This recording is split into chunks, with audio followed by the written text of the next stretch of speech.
हे पाहू शकता भव्य असा पॅन्डाल।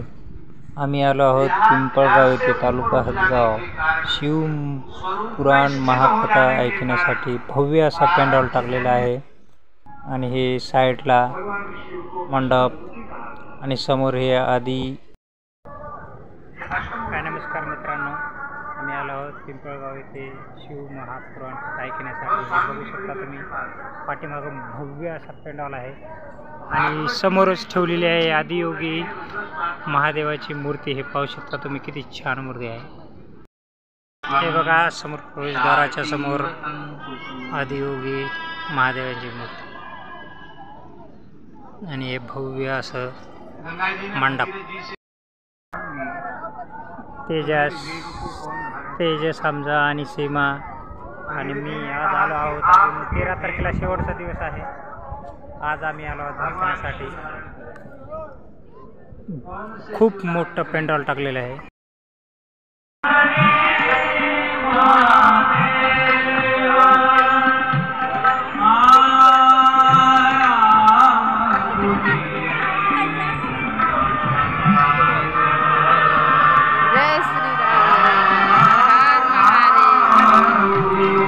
भव्य शिव महापुराण कथा चालू आहे आणि खूप असा मोठा मंडप आहे आणि कथा मध्ये सुरूच आहे। तर आम्ही थोडं लेट झाल्यामुळे आम्हाला बाहेर थांबावं लागलं, तरी पण आम्ही मध्ये जाऊन दर्शन घेतलं। तुम्हाला दाखवतो समोर, तुम्ही पहा व्हिडिओ कसा आहे काय नाही कमेंटमध्ये सांगा। खूप गर्दी आहे, रोजची अशी लाखो पब्लिक येत आहे। भव्य असा पॅन्डाल टाकलेला आहे। हे आहे प्रवेशद्वार, पाहू शकता किती मध्ये खूप अशी पब्लिक आहे, गचागच भरलेली आहे। भव्य दिव्य सोहळा पिंपळगाव येथे सुरू आहे। 6 मार्च रोजी यांची सांगता पण आहे। पाहू शकता किती मोठा भव्य पॅन्डाल आहे, खूप सुंदर, खूप सिस्टमॅटिक।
स्वामी जी ने कुछ चर्चा की, भगवान की प्रेरणा से भी मानव चर्चा की। पहले तो हम सबको बहुत ध्यान से सुने, हम जो कुछ कह रहे हैं।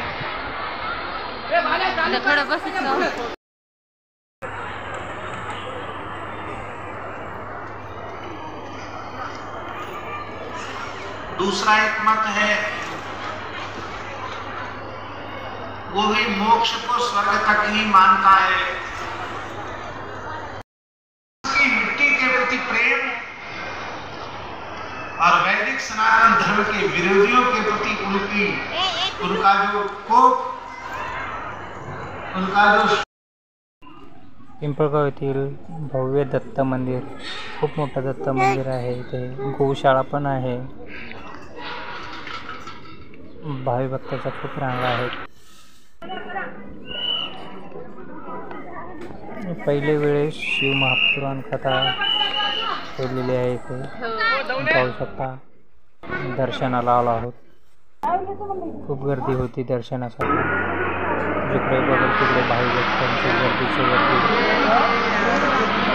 जेवणाला पण गर्दी, कथा ऐकला पण गर्दी। खूप सागर भावी भक्तांचा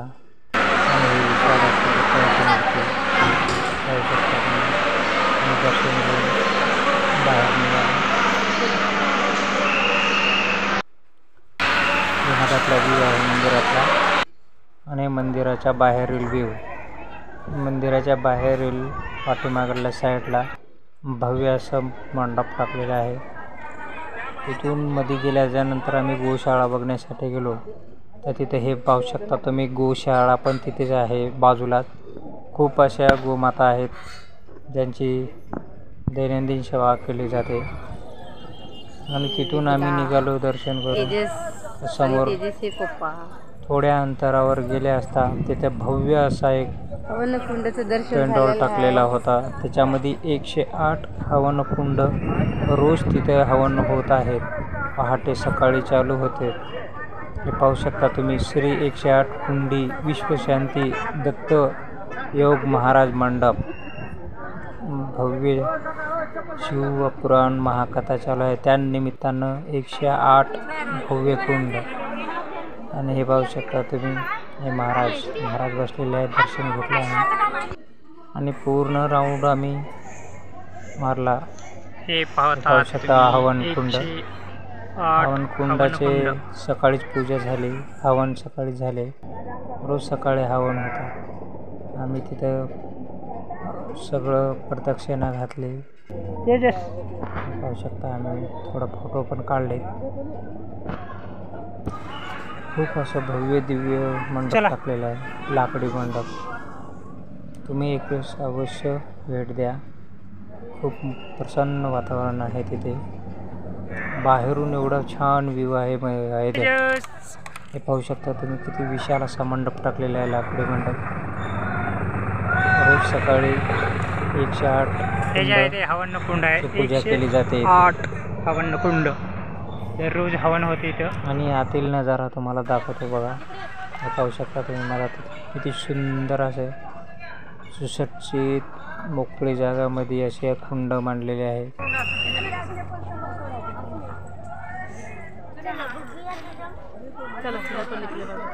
खूप भावी भक्त यायले तर रोजच्या रोज लाखो भावी भक्तांची गर्दी आहे इथे पाहण्यासाठी, शिवपुराण कथा ऐकण्यासाठी.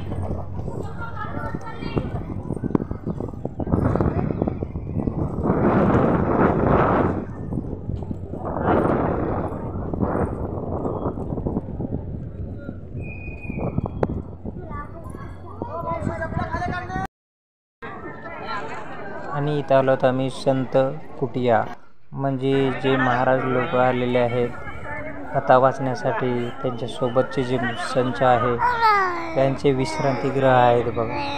पाहू शकता तुम्ही साईडला हे संकळे जे दिसायलेले आहेत त्यांचे विश्रांतीगृह आहेत. विश्रांतीगृह बनवलेले आहेत, त्यांची व्यवस्था राहण्याची, खाण्याची, पिण्याची आणि राहण्याची. आम्ही तिथं पण जाऊन आलो. तर दर्शन बाहेरूनच घेतलं आणि बाहेर निघालो आम्ही. बाहेर येऊन हे पाठीमागले जे दिसत आहे हे हवनकुंडाचं आहे. तिथून आम्ही दर्शन घेऊन परत निघालो आम्ही. पाहू शकता बाहेरून दत्ताचं मंदिर कसं दिसत आहे.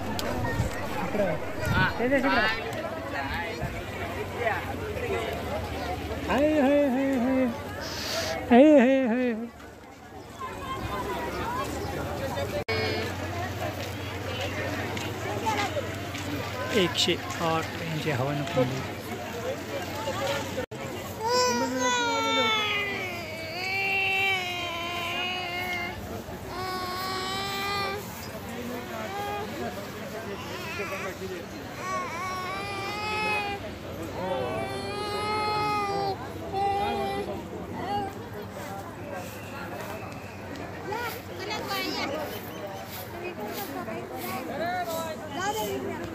विचारों की दृढ़ता स्वयं स्वीकार करें और अपने बालक बालिकाओं में भी उस प्रकार के विचारों को पुष्ट करें, सैद्धांतिक विचारों को प्रतिष्ठित करें।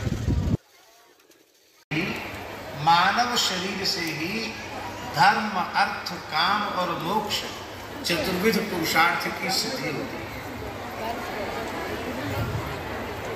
विशुद्ध भगवत प्रेम का आस्वादन होता है। तो ये कि हमें भगवान ने कृपा पूर्वक मनुष्य बनाया,